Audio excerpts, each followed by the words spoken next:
दोस्तों स्वागत है आप लोग का हमारे चैनल दी हेल्दी बिंग में। दोस्तों आज इस वीडियो में हम बात करेंगे क्रीमा एनो जेल के बारे में कि जो क्रीमा एनो जेल होता है वो कहाँ कहाँ यूज होता है और इसे हम कैसे यूज कर सकते हैं।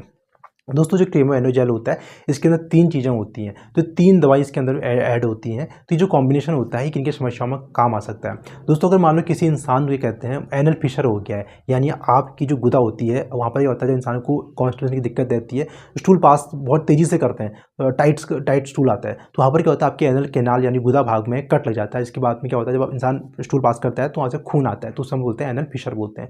इसके बाद दोस्तों मान लो किसी को पाइल्स की समस्या है तो वहाँ पर खून आता है वो पाइल्स में, ठीक है, जब फ्रेश हो रहे हैं तो आपको पता दिखने को खून आ रहा है, तो वहाँ पर भी तो अच्छा काम करती है। इसके अलावा फिस्टुला का ऑपरेशन आपका चल रहा है, कहीं पर घाव हो गया है या फिर छार सूत्र से आपका इलाज चल रहा है, तो वहाँ पर भी दवा अच्छा काम करती है। यानी एनल कैनाल के अंदर कोई भी ऐसी बीमारी है, आपको दर्द रहती है, घाव हो चुका है, वहाँ तो ज़्यादा अच्छा काम करती है। अगर मेनली देखा जाए तो मेनली दवा जो बनी है वैसे एनल फिशर यानी आपके गुदा भाग में कभी कट लग जाए या फिर घाव हो जाए तो वहाँ पर तो अच्छा काम करती है मेनली। अब इसके अंदर तीन चीज़ें होती है कैसे काम करती हैं। देखो पहले इसके अंदर मेट्रोजिल होता है। मेट्रोजिल दोस्तों क्या होता है, ये तरह से एंटीबैक्टीरियल क्रीम होती है।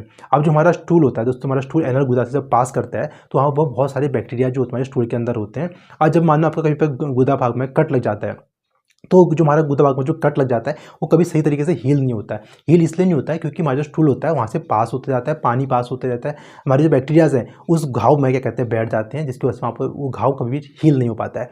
तो ये घाव को हील करने में कैसे मदद करता है, क्योंकि जो एंटीबैक्टीरियल मेट्रोजिल होता है तो ये जो एंटीबैक्टीरियल उनसे क्या होता है वहाँ पर जो बैक्टीरियाज होते हैं उसे किल करता है। दूसरा इसके अंदर सुक्रालफेट होता है। तो जो सुक्रालफेट जो क्या होते हैं ये केमिकल होता है, ये क्या करता है आपके जो घाव है घाव के ऊपर एक तरह से कवरिंग बना देता है। अब क्या होता है कि नेचुरली जब क्या कहते हैं घाव बनता है आप कुछ नहीं लगाते हैं, वहाँ पर क्या होता है कि जब स्टूल पास होता है तो स्टूल के जो पार्टिकल्स होते हैं उस घाव में जाते हैं, इन्फेक्शन करते हैं, उस घाव को भी हील होने नहीं देते हैं। जब सुक्रालफेट क्या होता है एक तरह से कवरिंग बना देता है, जब एक कवरिंग बना देता है तो आपका जो स्टूल होता है उसके ऊपर चिपक नहीं पाता उस घाव पे, जिससे क्या होता है हीलिंग क्या होती है बहुत ज़्यादा अच्छी हो जाती है। नेचुरली बॉडी अपनी हील खुद करती है, ये तरह से उसको एक ऐसा मीडियम देते हैं ताकि जहाँ पर हीलिंग है वो ज़्यादा अच्छे तरीके से हो। इसके अलावा इसके अंदर लिग्नोकेन होता है। लिग्नोकेन क्या होता है एक लोकल एनेस्थेटिक होता है, ये क्या करता है दर्द को दूर करता है।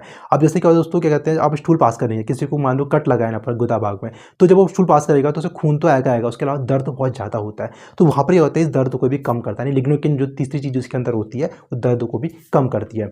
अब जानते हैं कि इसे कैसे हम लगाते हैं। दोस्तों अगर मान लो क्या कहते हैं इसको आप दो तरीके से लगा सकते हैं। या तो आप क्या कर सकते हैं जब आप सुबह फ्रेश होने जाते हैं तो आप थोड़ा सा उसको क्या कहते हैं थोड़ा सा मतलब ज़्यादा नहीं, आप कहते हैं थोड़ी सी ट्यूब में से इतना सा निकाल के इतना लगभग हाथ के बराबर उंगली के इतने बराबर इतना ले सकते हैं। उसके बाद क्या कहते हैं आप पहले हाथ को पहले सही से साफ कर लीजिए। उसके बाद क्या करना है आपको क्या कहते हैं इस क्रीम को अच्छे से लगा के, या फिर अभी एप्लीकेटर आता है एप्लीकेटर से भी लगा सकते हैं, या फिर क्या कहते हैं आपके पास हाथ में छोटे से क्या कहते हैं ग्लव्स आते हैं, हैंड ग्लव्स आते हैं, आप उसमें लगा के उसको क्या कहते हैं अच्छे से क्या कहते हैं अंदर तक थोड़ा सा उसको अच्छे से आप लगा क्रीम को ऐसे लगा के रख सकते हैं। उसके बाद आप फ्रेश होने जाइए। उसके बाद अगर आप हॉट सीड्स बात अगर आपके डॉक्टर्स ने आपको बताया तो आप हॉट सीड्स बात लीजिए। उसके बाद फिर से आप एक बार क्रीम को फिर से उसमें आप लगा सकते हैं। शाम को भी आप ऐसे कर सकते हैं, आप अपना हॉट सीड बात लीजिए और उसके बाद आप क्रीम को क्या कहते हैं अच्छे से लगा के हाथ में लगा के अंदर तक उसे लगा दीजिए। इससे क्या होता है घाव जल्दी भर जाता है आपका, ठीक है। तो दो तरीके होते हैं, आप ऐसे तरीके से लगा सकते हैं, या फिर आप सुबह फ्रेश होने जा रहे हैं उसके बाद आप हॉट सीड्स बात लेते हैं उसके बाद भी आप लगा सकते हैं। अगर आप पहले लगाएंगे तो पहले बेनिफिट होता है कि जब आप स्टूल पास करेंगे आपको दर्द कम होगा, और बेनिफिट होगा कि क्या कहते हैं एक तरह से वो कवरिंग बना देगा अच्छे से वहाँ पर कुछ घाव के ऊपर से, क्योंकि सुक्रालफेट उसके अंदर होता है तो घाव पर अच्छे से कवरिंग बना देगा, तो उससे क्या होगा जो उसके पार्टिकल्स हैं स्टूल के पार्टिकल्स है उस घाव पर नहीं जा पाएंगे, और जिससे घाव की हीलिंग जो होती है वो बहुत अच्छी तरीके से होती है। तो दोस्तों वीडियो अच्छी लगे तो वीडियो को लाइक और शेयर करें।